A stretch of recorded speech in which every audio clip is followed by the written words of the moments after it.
Bismillahirrahmanirrahim. Assalamualaikum warahmatullahi wabarakatuh. Kita lanjutkan kitab Bulughul Maram, kajian kitab Bulughul Maram, hadis ke 591. Babnya masih babul janaiz, bab jenazah. Kita bacakan aja ya. Wa anhu, dan darinya, maksudnya dari Abu Hurairah radhiyallahu anhu, semoga Allah meridhoinya. Qala, dia berkata, qala Rasulullah sallallahu alaihi wasallam,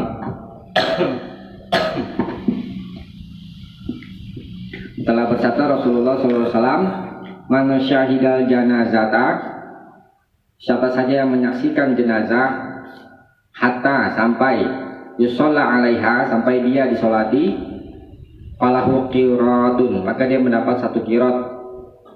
Wa man syahidaha, dan siapa saja yang menyaksikannya, hatta tudfana, sampai dia dikubur, falahu qiratani, maka dia mendapat dua qirat. Kila, ada yang berkata, maksudnya yang bertanya, wa mal qiratan, apa itu dua qirat? Qala, Nabi bersabda, mislul jabalainil azimaini, seperti dua gunung yang besar. Muttafaqun alaih, disepakati oleh Bukhari dan Muslim. Wali Muslim, dan bagi Imam Muslim, maksudnya dari jalan Abu Hurairah juga, hatta tudu'a fil lahdi, sampai diletakkan ke dalam liang lahat. Langsung nyambung ke bawahnya ya. Walil Bukhari, dan bagi Imam Bukhari Aidon juga, min hadisi Abi Hurairah, dari hadis Abu Hurairah, man tabi'a janazata muslimin, siapa saja yang mengiringi jenazah seorang muslim, imanan wahtisaban, karena iman dan ihtisaban, mengharap ganjaran. Wa kana ma'aha, dan dia bersamanya, hatta yusalla alaiha, sampai dia disolati, wa yufraga, dan wa yufraga min dafniha, dan selesai dari menguburnya, fa innahu, kan sesungguhnya dia itu, maka sesungguhnya dia yarji'u, kembali atau pulang, bikirata ini, dengan membawa dua qirat. Wa kullu qirat, setiap satu qirat itu, mislu jabali Uhud, seperti gunung Uhud. Gunung Uhud besar, gunungnya di dekat Madinah ya. Nah, baik, kita ulangi, hadisnya sah semuanya. Waktu coba diteliti dari pertama itu ya. Ini coba kita teliti ya. Pertama, manusia hidal janazah, siapa saja yang menyaksikan, maksudnya menghadiri, datang ya, menghadiri jenazah. Kalau bahas kita sekarang mengelawat ya. Ya. Hatta yusalla, sampai yusolla alaiha, sampai jenazah itu disolati, falahu qirat, maka dia dapat satu qirat. Ini dulu. Pertama, di sini ganjaran satu qirat itu kalau dia itu menghadiri jenazah satu dan sholat, udah segitu doang, dapat satu qirat. Waman syahidaha, dan siapa saja yang menghadirinya, hatta tudfana, dan siapa saja yang menghadiri mayit jenazah sampai di makam. Kalau ini sampai sholat doang. Kalau ini sekarang yang kedua, sampai di makam, falahu qiraton, maka dia mendapat dua qirat. Yang pertama cuma sampai sholat doang. Yang kedua menyaksikan dan sampai kubur. Tapi sini nggak ada sholatin ya. Saya jelaskan. Di bawahnya tuh yang coba dilihat apa namanya, di yang 592 wakana ma'aha, ketemu gak lafadznya, dan dia bersamanya, ketemu gak lafadz wakana ma'aha? Ada ma'a itu bersama, dan dia bersamanya hatta disolat alaiha, sampai dia disolati, wa yufrogo min dafniha, dan selesai dari makam, dari kubur, dikubur maksud itu, selesai dikubur.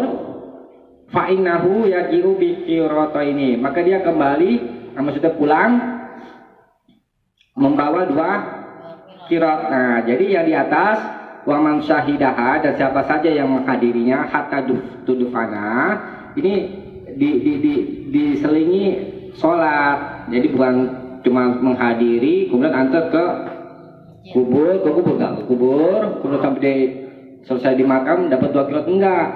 Yang mendapat 2 qirat dia menghadiri jenazah kemudian juga sholatin gitu, sampai selesai di makam baru ini dapat 2 qirat. Kalau dia enggak sholatin, enggak, sama yang awal juga gitu, cuma ngelawat doang, tapi dia nggak nyolatin, nggak dapat satu qirat, cuma mendapat ganjaran aja, cuma nggak sebesar ini gitu. Jadi yang dapat 1 qirat, misalkan orang itu sholatin aja, itu dapat 1 qirat. Jadi pokok utamanya itu adalah dua terlebih sholat dan makamin jenazah, itu 2 ya di pokoknya. Kalau nggak ngelawat, apaan? Nggak ngelawat? Nggak ngeliat mayat berarti. Langsung Sholat doang. Nggak dapat apa-apa. Sholat tapi sholat ngubur, ikut ngubur. Iya, sholat itu ngubur juga. 2 qirat. Oh berarti ngelawat. Nggak ngeliat mayat ini. Apa itu yang jadi pokok itu sholat sama ini sama kubur. Maksud Pahan kalau nggak ngelawat nih. Iya nggak ngelayat. Nggak jadi masalah. Itu yang penting yang jadi pokoknya kalau menghadiri itu wasilah namanya. Yang jadi tujuannya itu adalah untuk mayit itu sholatin mayit dan kubur. Itu. Nah kalau kebelakangan? Kebelakangan apa? Maksudnya udah disolatin, udah dikubur gitu. Kan kebelakangan. Hanya yang melawat namanya ya. Iya. Tapi kalau mau sholat gaib ya silakan, udah kita bahas ya kan. Nanti kalau mau dapat 1 qirat misalnya gitu ya kan. Nah itu. Nah kemudian apa namanya, ganjaran 2 qirat ya, apa itu 2 qirat seperti gunung yang besar ya kan. Di bawah tuh 1 qirat seperti gunung Uhud. Kalau 2 qirat ya berarti 2 gunung Uhud. Nah di hadis lain riwayat Imam Nasai, kulun minhuma, masing-masing darinya itu, dan dari 2 gunung yang besar itu, akbaru min Uhud, lebih besar daripada gunung Uhud ganjarannya maksudnya. Kalau ini kan seperti gunung Uhud kan, di hadis lain itu lebih besar daripada gunung Uhud. Nah, jadi gunung Uhud itu gambaran yang paling kecilnya. Tuh, di riwayat Muslim, tadi Nasai itu, riwayat Muslim asbaruhuma, yang paling kecilnya mislu Uhud, seperti gunung Uhud. Tuh, jadi 1 qirat itu lebih besar daripada gunung Uhud maksudnya. Gitu. Nah, kemudian di hadis lain diterangkan riwayat Ibnu Adi dari hadis Wasilah, kutibalahu qiratani, dicatat di baginya 2 qirat minal ajri berupa ganjaran, akhaffuhuma fi mizanihi yaumal qiyamah, yang paling ringan dari keduanya itu di mizan nanti di hari kiamat, itu ya, timbangan amal yaumal qiyamah, pada hari kiamat, asqalu, lebih berat, min jabali Uhud, lebih berat daripada gunung Uhud. Jadi besarnya ganjaran 2 qirat Seperti apa tadi gunung Uhud. Uhud. Itu nanti di mizan amal tuh yang paling kecil, yang paling ringan.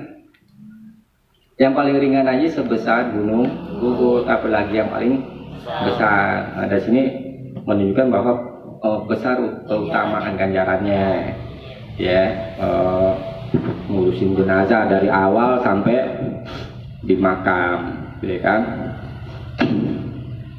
Nah kemudian apa namanya? Kalau di riwayat Muslim yang lain tuh, man kharaja ma'a janazatin min baitiha, siapa saja yang keluar bersama jenazah dari rumahnya. Jadi zahirnya itu man syahidal janazah itu keluar dari rumah, apa namanya, mengiringi jenazah, ya kan? Cuma tabi'aha, kemudian mengiringinya hatta tudufana, sampai dia di makam, karena lahu qiratani, maka dia mendapat 2 qirat minal ajri, ganjarannya, ya kan? Kullu qirat, setiap qirat mislu Uhud, setiap qirat itu seperti gunung Uhud. Wa man shalla 'alaiha, dan siapa saja yang mensolatinya, summa raja'a, ini tadi saya sampaikan, siapa saja yang nyolatin doang, karena lahu qirat, maka dia mendapat 1 qirat, ya. Betul. Kemudian coba diperhatikan hadis 592. Ini syaratnya. Syarat dapat 1 qirat atau 2 qirat. Tuh. Riwayat Bukhari dari hadis Bukhari. Man tabi'a janazata muslim. Siapa saja yang mengiringi jenazah muslim, orang muslim, imanan wahtisaban. Ini yang digarisbawahi. Karena iman dan mengharap ganjaran dari Allah. Ini yang apa namanya, menjadi syarat dia mendapat 1 qirat atau 2 qirat. Kalau dia ngurus jenazah karena semata-mata, misalnya sebagai contoh, mau dapat upah, nggak dapat keutamaan 1 qirat atau 2 qirat atau yang lain-lainnya. Jadi yang dapat upah itu ikhlas karena Allah, baru dapat 1 qirat atau 2 qirat. Ya. Jadi ingat tuh, yang jadi pokoknya tadi apa? Sholat sama makamkan jenazah, itu dapat ganjaran. Coba dibaca ringkasannya ini. Hadis 591 hadis sah. Maksud hadis 592, maksud menerangkan pahala bagi orang yang menghadiri jenazah sampai disolatkan dan orang yang menghadirinya sampai selesai dikubur. Hukum sebagai ketentuan. Iya, mengiringi jenazah itu termasuk haknya mayit. Jadi mayit punya hak, itu ya, ini diangkat sampai yang kubur, itu haknya. Berarti kalau haknya mayit, berarti kewajiban orang yang hidup. Gitu. Terus jenazahnya ganjarannya besar, gitu kan? Tapi harus ikhlas, ya. Nah, berikutnya, wa an Salim, dan dari Salim an abihi, dari bapaknya, radhiyallahu anhuma, semoga Allah meridhai keduanya, annahu, bahwa bapaknya, yakni bapaknya itu namanya Abdullah bin Umar. Salim ini cucunya Umar bin Khattab. Salim meriwayatkan dari bapaknya, yakni Ibnu Umar, Abdullah bin Umar. Kakeknya Salim namanya siapa? Umar bin Khattab, ya. Jadi di sini riwayat Ibnu Umar. Annahu, bahwa dia Ibnu Umar, ra'an Nabiya sallallahu alaihi wasallam, pernah melihat Nabi sallallahu alaihi wasallam, wa Abu Bakrin, dan Abu Bakar, wa Umar, dan Umar, wa hum yamshuna amamal janazah, mereka berjalan di depan jenazah.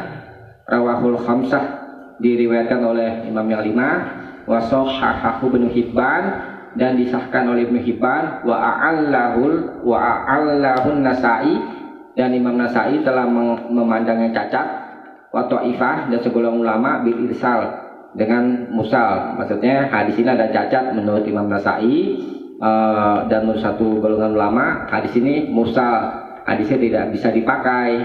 Tetapi hadis ini kata Imam Baihaqi hadisnya mausul, lebih rojih.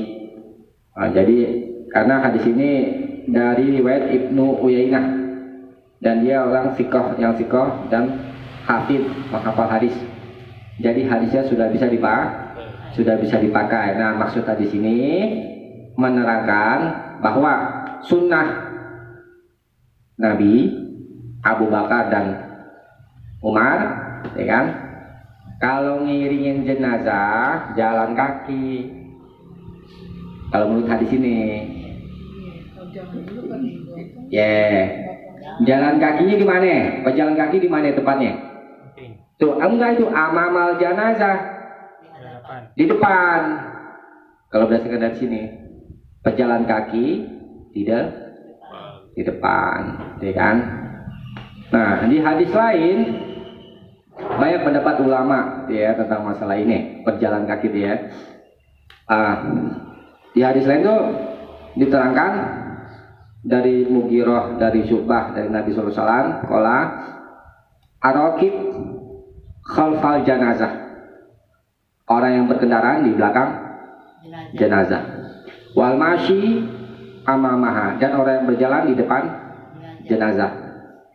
Qoriban minha, dekat dengan jenazah. An yamini, di sebelah kanannya, au yasari, atau sebelah kirinya. Itu.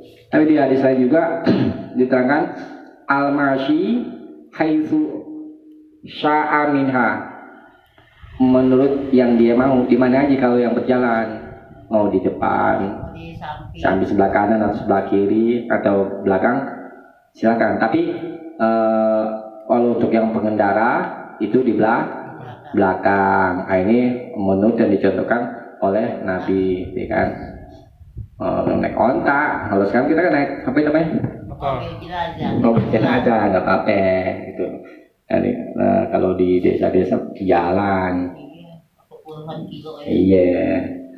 Dan diingat apa namanya? Ketika mengantar jenazah, ini ya diingat baik-baik itu. Ketika berjalan mengiringi jenazah, tidak ada bacaan apa-apa. Ya. Bahkan disuruh diam supaya bisa mengambil pelajaran. Bisa di hadis riwayat Imam At-Tabarani, innallaha yuhibbus sumta, sesungguhnya Allah menyukai diam. Indah salas, di sisi yang tiga. Ada tiga yang Allah suka kita diam. Pertama, indah tilawatil Quran, ketika membaca Quran itu disuruh diam dengarin gitu. Bukan yang kita malah bising gitu kan. Kemudian wa inda zahfi, dan ketika menyerang musuh nggak boleh berisik, diam, ngambil siasat strategi, gitu kan. Kemudian wa inda janazah, dan di sisi jenazah itu yang diperintah harus diam, nggak ada bacaan apa-apa. Ya. Kalau di film-film kursi. Wah, nggak ada. Walaupun kelihatannya memang baik ya kan, tapi nggak dicontohkan sama Nabi.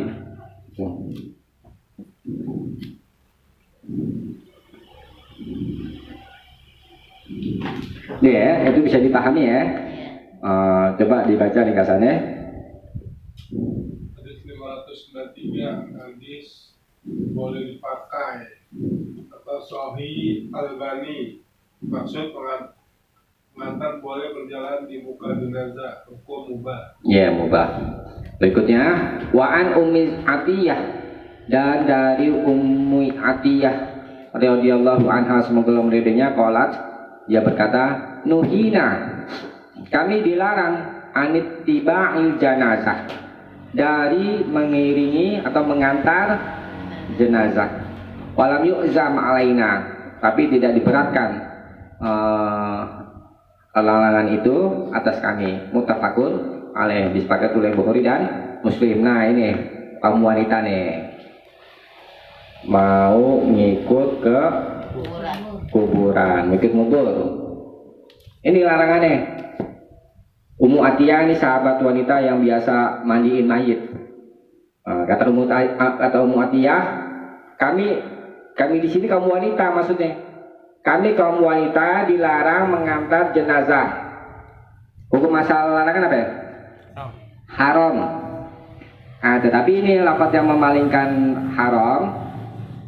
Walam yu'zam alaina, tetapi tidak diberatkan atas kami. Walam yu'zam alaina ini sebagai qarinah, nama itu lafaz yang memalingkan dari haram kepada makruh, ya kan? Kalau di ringkasan itu hukumnya haram, tapi insyaallah yang lebih tepat itu apa yang mendekati kebenaran itu makruh, karena lafaz walam yu'zam alaina ini sebagai dalil yang memalingkan. Jadi kaum wanita mau mengantar jenazah itu hukumnya makruh. Makruh apa ya?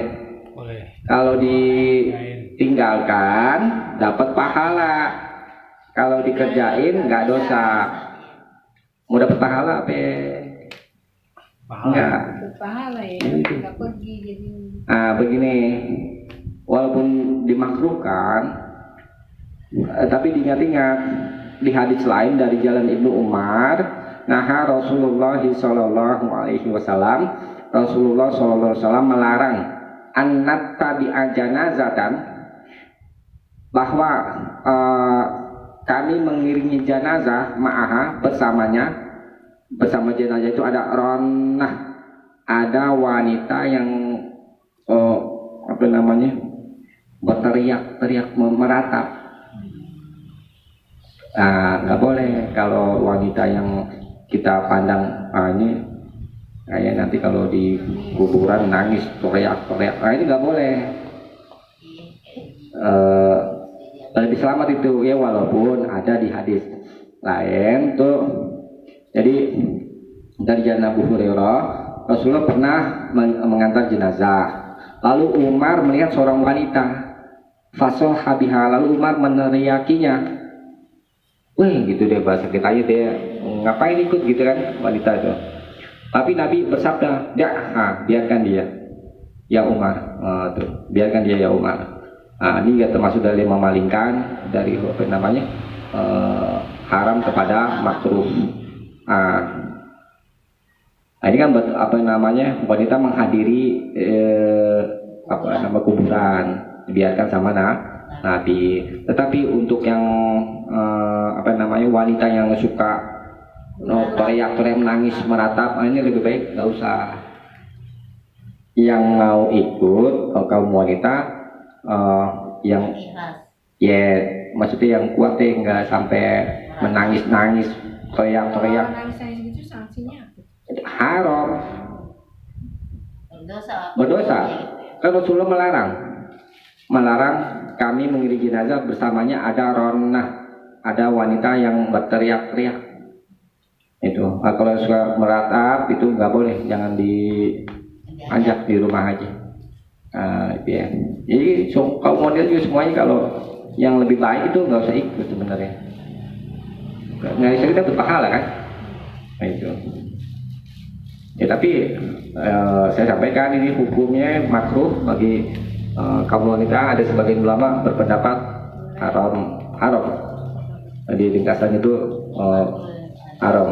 Tapi soal yang mendekati kebenaran itu pendapatnya makruh. Karena lafaz walam yu'zam alaina ini lafaz yang memalingkan dari hukum haram kepada makruh. Larangannya tidak keras, begitu maksudnya. Kalau larangan tidak keras berarti apa ya? Makruh gitu. Jadi dipahami ya. Jadi nggak dapat 1 kilo lagi jadi.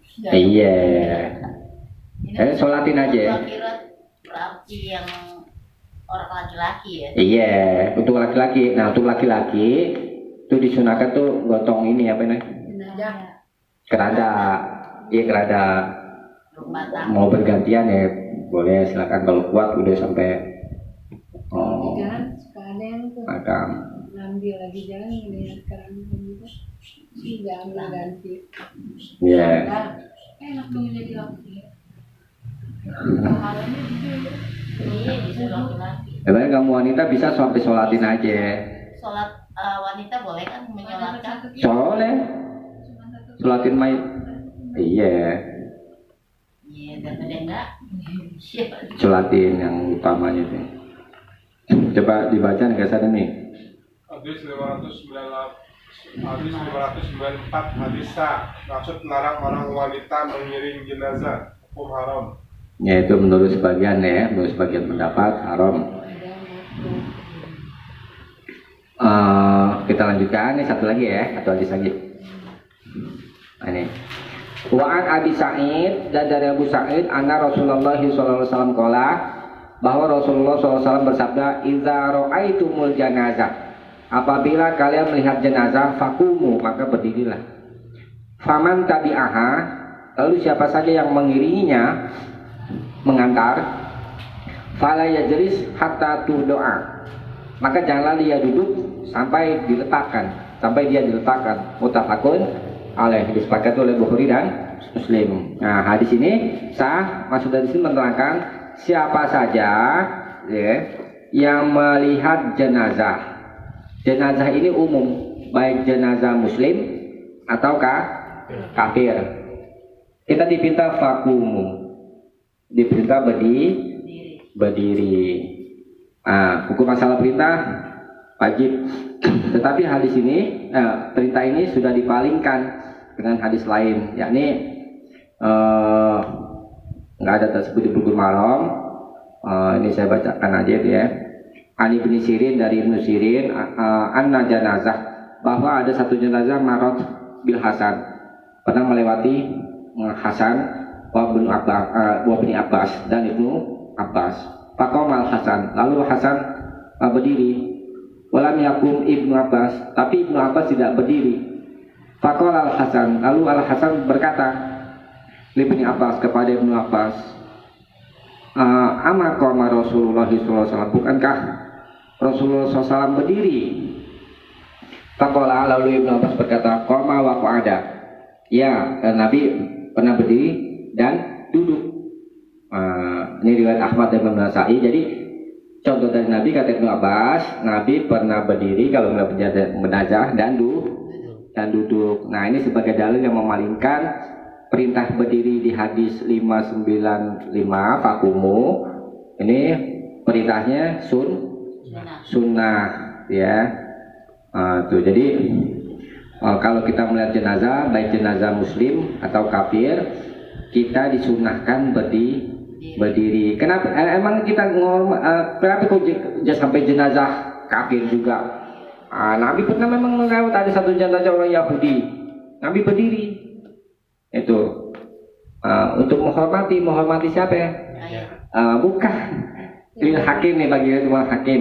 Innama kunna, hanyalah kita berdiri lil malaikah, karena malaikat, menghormati malaikat pencabut nyawa. Malaikat pencabut nyawa saya Israel. Nah itu, dan kemudian juga di riwayat Ibnu Hibban, innama takumuna, hanyalah kalian berdiri itu i'zaman lillah, untuk menghormati Allah, alladzi yaqbidul arwah, yang telah mencabut arwah. Jadi kita disuruh berdiri untuk menghormati Allah dan malaikat gitu di hadis lain gitu ya. Berarti ini ya, apa namanya? Bukan berarti malaikat ada di malaikat itu, apa namanya? Malaikatnya ada di sama ini aja, saya enggak. Karena ketika saya kan dulu sampaikan tuh ya, kan dari proses apa itu dicabut nyawa, itu diangkat ke langit, apa namanya? Ruh sima itu diangkat ke langit, nanti dikembalikan lagi ke pas sudah diliang kubur. Nah itu. Tapi di sini apa yang namanya sebagai ilatnya deh, kenapa kita suruh berdiri untuk menghormati Allah dan malaikat. Ya. Nah, kemudian faman tabi'aha.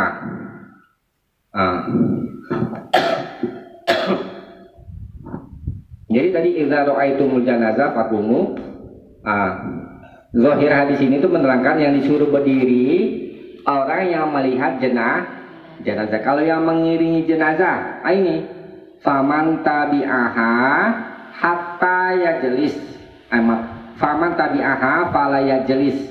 Siapa saja yang mengiringi jenazah fala yajlis, jangan dia duduk. Di hadis lain, idza tabi'tumul janazah, apabila kalian mengantar jenazah fala tajlisu, jangan kalian duduk.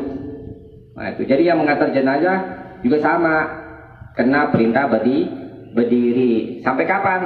Hatta doa, sampai jenazah itu diletakkan. Nah, diletakkannya ini masih mutlak sifatnya. Ada dua riwayat, diletakkan fil ardi, di bumi, yakni dari apa nama itu? Dari gotong, ya kan? Diletakkan ke bumi. Atau diletakkan fil lahdi, di dalam yang lahat. Jadi dua riwayat, sampai diletakkan ke dalam liang lahat atau sampai diletakkan ke bumi, ngelepas dari bahu nih. Nah, itu riwayat yang kuat. Batasnya itu sampai diletakkan di tanah, bukan sampai liang lahat. Jadi sudah mengantar jenazah, udah sampai ke itu apa nih, depan liang lahatnya, kemudian diturunin kan tuh dari pundak, ya kan? Tuh taruh dulu. Nah, itu boleh duduk. Jadi pensyariatannya itu sampai keranda mayit itu diletakkan dari bahu, bukan sampai liang lahat. Nah, kalau sudah dilepas dari bahu, ya silakan aja, boleh mau berdiri atau mau duduk. Tapi yang perlu diketahui, batas pensyariatan, jangan kamu duduk itu sampai diletakkan, yakni sampai diletakkan di tanah, bukan di liang lahat. Itu maksudnya. Bisa dipahami ya? Coba dibaca ringkasannya. Hadis 595 hadis sah. Maksud 1, menganjurkan berdiri waktu mayat jenazah. 2, melarang mengangkat duduk sebelum jenazah diletakkan. Ya. Hukum 1 sunnah, 2 haram. Ya, kita cukupkan sampai sini. Mudah-mudahan ada manfaatnya. Subhanallah wa bihamdihi, asyhadu an la ilaha illa anta, astaghfiruka wa atubu ilaik. Assalamualaikum warahmatullahi wabarakatuh. Waalaikumsalam.